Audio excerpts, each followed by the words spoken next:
በስመ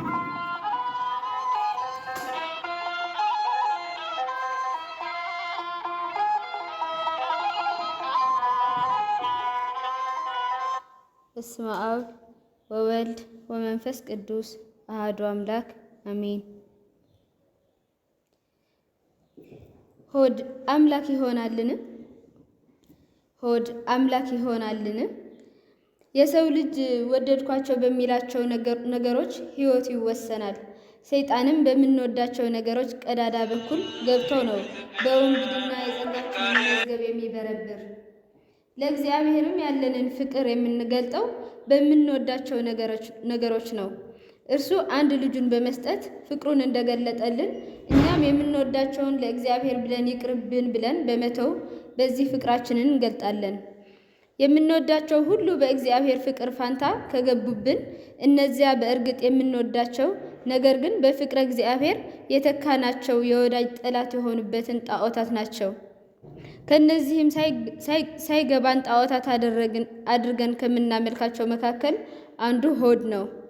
እግዚአብሔር አትብሉ ብሎ የከለከለንን ነገርና አትብሉ ባለን ሰዓት የምንበላ ከሆነ በእርግጥ ከእግዚአብሔር ይልቅ ሆዳችንን እየወደድን ስለሆነ ሆዳችንን አመለክን ማለት ነው። ይህ ብቻ አይደለም።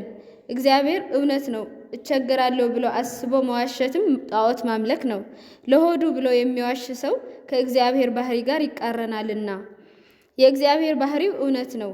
ድሃ እየተቸገረ እያዩ ለነገ በማሰብ የማይመጸውቱ ሰዎችን በሁለት መንገድ ጣዖት አምልከዋል። አንደኛ አስቀድመን እንደገለጥነው ከፍቅር ይልቅ ገንዘብን በማስቀደም፣ ሁለተኛ ደግሞ እግዚአብሔር ያኖረኛል ከማለት ይልቅ ራሳቸውን ለራሳቸው ጠባቂ መጋቢ አድርጎ በመሾም መግቦተ እግዚአብሔርን በመካድ ነው። እንግዲህ እናስተውል። ሆድ በሶስት መሰረታዊ ምክንያቶች ጣዖት ሊሆንብን እንደሚችል። መጀመሪያ እግዚአብሔር የከለከለንን በመመገብ ጊዜ ከእግዚአብሔር ይልቅ መብልን በመውደድ፣ ሁለተኛ ለቅዳሴ መላእክት የተፈጠርን ክቡራን አገልጋዮቹ ስንሆን መላ ዘመናችን ሆዳችንን በማገልገል ራሳችንን የራሳችን ባሪያዎች በማድረግ፣ ሶስተኛ እግዚአብሔር እንደፈጠረኝ ያኖረኛል ከማለት ይልቅ ለነገ በመስገብገብ ለድሆች አለመራራት ናቸው።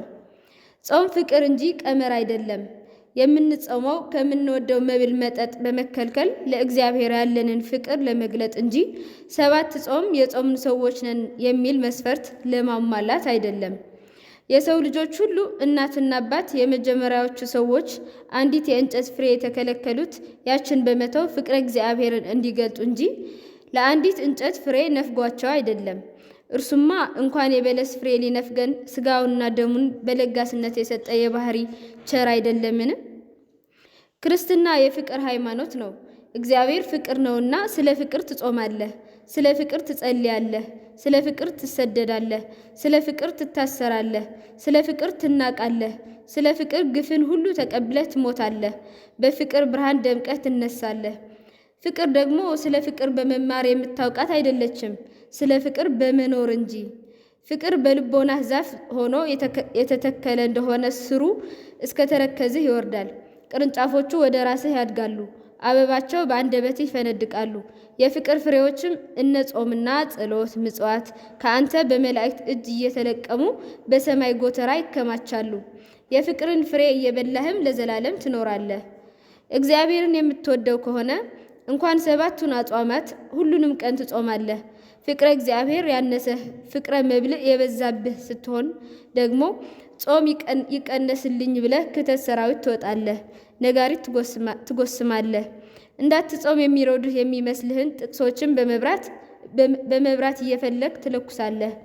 በጅብ ቆዳ የተለጎመ ከበሮ ሲመቱት እምብላው ብሎ ይጮሃል እንዲሉ አበው የሆድ ጠበቃ የሆኑ የጅብ ስብከት የሚያመሰጥሩ የእንብላው መጽሐፍ ሊቃውንትም አታጣም።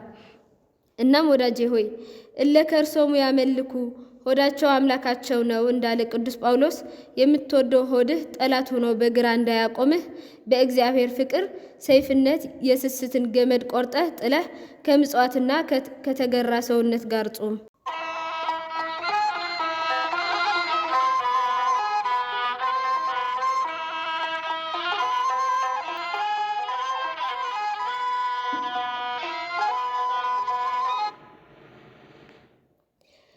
ሕይወትህን በአግባቡ መምራት ትፈልጋለህን? ተግሳጽ ዘቅዱስ ኤፍሬም። እንግዲያውስ ትሕትናን ተለማመድ። ያለ ትሕትና ተገቢውን ሕይወት መምራት አይቻልም። ስራህን ሁሉ በመድኃኒታችን ኢየሱስ ክርስቶስ ስም ጀምር። ያን ጊዜ ፍሬዎች ወደ መንግሥተ ሰማያት ይደርሳሉ። ሰው ከትሕትና ከራቀ ከትክክለኛው መንገድ ርቋል ማለት ነው። እግዚአብሔርን የተወ ሰውን ርኩስ መንፈስ እንደ ሳውል ያስጨንቀዋል። የጠላት ወጥመድ በማር የተቀባ ነው። በማር ጣዕም የሚማረክ ሰው ሐዘንን ሁሉ በያዘው ወጥመድ ይያዛል። ትሕትናን ውደዱ፣ ያን ጊዜ ከሰይጣን ወጥመድ ውስጥ አትወድቁም። በትሕትና ክንፍ በበረራችሁ ቁጥር ሁልጊዜ ከጠላት ወጥመድ በላይ ትሆናላችሁ። ግልፍተኝነት እንደ በሰበሰ ረጅም ዛፍ ነው። ቅርንጫፎቹ ሁሉ በቀላሉ የሚሰበሩ ናቸው። አንድ ሰው በወጣባቸው ጊዜ ከወጣበት ከፍታ ወዲያውኑ ይወድቃል። በመልካም ሐሳብ ልቦናው የበራ ሰው ግን ምስጉን ነው፣ ክብሩም ታላቅና ዘላለማዊ ነው። እንግዲህ ራሳችንን ለመቆጣጠር እንጣር። ያን ጊዜ ኃጢአታችንን እንረዳለን። ያን ጊዜም ሁልጊዜ ራሳችንን ዝቅ እናደርጋለን። እንደ እባብ በእብሪት መወጠርንና ራሳችንን ከፍ ከማድረግ እንቆጠባለን። እንግዲህ ራሳችንን ዝቅ ዝቅ ማድረግን እንውደድ። በንጹሕ ልቦና ሆነን ምናልባት የተሰጠንን የእግዚአብሔር ቤተ መቅደስ በኃጢአት ከማቆሸሽ እንታደግ ይሆናል። መልካም ጸሎት በሳግና በእንባ የታጀበ ነው። በተለይ ደግሞ በሚስጥር የሚፈስ እንባ። በልቦናው ከፍታ ሆኖ የሚጸልይ ጌታውን በፊቱ ያያል። እኛ የምንኖረውና የምንሄደው በእርሱ ፈቃድ ነውና። ልቦናችሁ ከጠነከረ በጌታችን ፊት አልቅሱ። እርሱ የእውቀትን ብርሃን ይገልጥላችኋል። ወደ እርሱ የሚወስዳቸው አዲስ ልብንም ይሰጣቸዋል። ንስሐ የገቡና ምሕረት የለመኑ ሰዎች ዕዳቸው ተሰረዘላቸው። ነገር ግን ለሰራኸው በደል ምሕረት ስትለምን ወንጀልንና በደልን በወንድምህንም ላይ ቂም መያዝን መተው ይገባሃል። ፍቅር ሳይኖርህ ወደ እግዚአብሔር የምታደርገው ልመና ከተዘጋው በር ውጭ ይቀራል። የጸሎትን በር የሚከፍት ፍቅር ብቻ ነው። ወንድምህን ብታስቀይም እግዚአብሔርን ታሳዝናለህ። ካንተ ጋር ካለው ከወንድምህ ጋር ሰላምን ከፈጠርክ ግን በሰማይ ካለው ከእግዚአብሔር ጋር ትታረቃለህ። ወንድምህን በፍቅር ብትቀበለው በደሉን ይቅር ካልከው እግዚአብሔርን ተቀበልክ። ስለዚህ በተናደዱ ሰዎች በኩል ከእግዚአብሔር ጋር ታረቅ። እንግዲህ የተበሳጩትን በማስደሰት እግዚአብሔርን አስደስተው። በታሰሩት ሰዎች በኩል እግዚአብሔርን ጎብኘው። በተራቡት ሰዎች በኩል እግዚአብሔርን አብላው። በታረዙ ሰዎች በኩል እግዚአብሔርን አልብሰው። መንገደኛን በመቀበል እግዚአብሔርን በአልጋህ ላይ አስተኛው። እግሮቹንም እጠበው፣ በማዕድህም አስቀምጠው። እንጀራህንም ከእርሱ ጋር ተካፈል፣ ጽዋህንም ስጠው። እርሱ ታላቅ ፍቅሩን አሳይቶሃልና እርሱ ስለ አንተ ብሎ ትበላው ዘንድ ሥጋውን ቆርሶልሃል፣ ትጠጣው ዘንድን ደሙን አፍስሷል።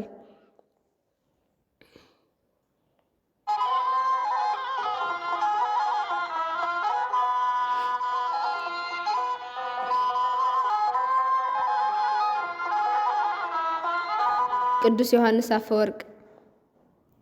ተወዳጆች ሆይ ትዘምራላችሁ፣ ከጸሎታቱ ትሳተፋላችሁ፣ ቅዳሴውን አስቀድሳችሁ እምነታችሁን ትመሰክራላችሁ። ይህን ሁሉ አድርጋችሁ ስታበቁ ግን አትቆርቡም። ለምን? ከሰማያዊ ማዕድ የማትሳተፉት ለምንድን ነው? አንዳንዶቻችሁ እኔ ኃጢአተኛ ስለሆንክ ልቆርብ አይገባኝም ብላችኋል። እንዴ እንደዚህማ ካላችሁ ከመዝሙሩም ከጸሎታቱም ከቅዳሴውም ልትሳተፉ አይገባችሁማ። እስኪ ንገሩኝ። የንጉሥ ማዕድ በፊታችሁ አለ። መላእክት ቅዱስ ቅዱስ ቅዱስ እያሉ የሚያመሰግኑት የሚያገለግሉትን ማዕድ በፊታችሁ አለ። ንጉሡ በፊታችሁ አለ።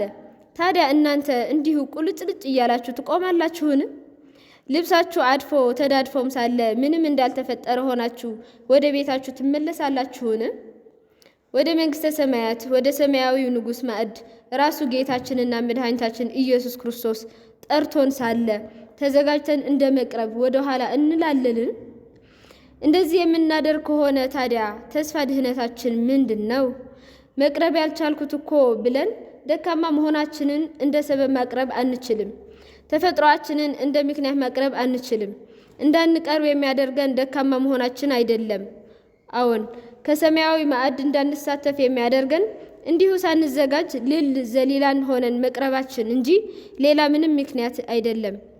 ስለዚህ እማልዳችኋለሁ፣ ንስሐ ገብተን እንደ ቸርነቱም ተዘጋጅተን በፍርሃትና በረአድ ሆነን በግድ እንቅረብ እንጂ ኃጢአተኛ ስለሆንክ ብለን አንራቅ። ከኃጢአት ሁሉ የሚያነጻን የክርስቶስ ደም እንጂ ኃጢአተኛ ነኝና አይገባኝም ብለን መራቃችን አይደለምና። ከኃጢአት ሁሉ የሚያነጻን የክርስቶስ ደም እንጂ ኃጢአተኛ ነኝና አይገባኝም ብለን መራቃችን አይደለምና። ክርስቶስ ዳግም ሲመጣ በድፍረት ወደ እርሱ መቅረብ ይቻለን ዘንድ ዛሬ በፍርሃትና በረአድ ሆነን ወደ እርሱ እንቅረብ። ያኔ ኑ እናንተ የአባቴ ብሩካን ከሚላቸው ጋር እድል ፈንታችን ጽዋ ተርታችን በመንግስተ ሰማያት ይሆን ዘንድ ዛሬ ወደ ሰማያዊ ማዕድ እንቅረብ። ያኔ ኑ እናንተ የአባቴ ብሩካን ከሚላቸው ጋር እድል ፈንታችን ጽዋ ተርታችን በመንግስተ ሰማያት ይሆን ዘንድ ዛሬ ወደ ሰማያዊ ማዕድ እንቅረብ። ወስብሐት ለእግዚአብሔር ወለወላዲቱ ድንግል ወለመስቀሉ ክቡር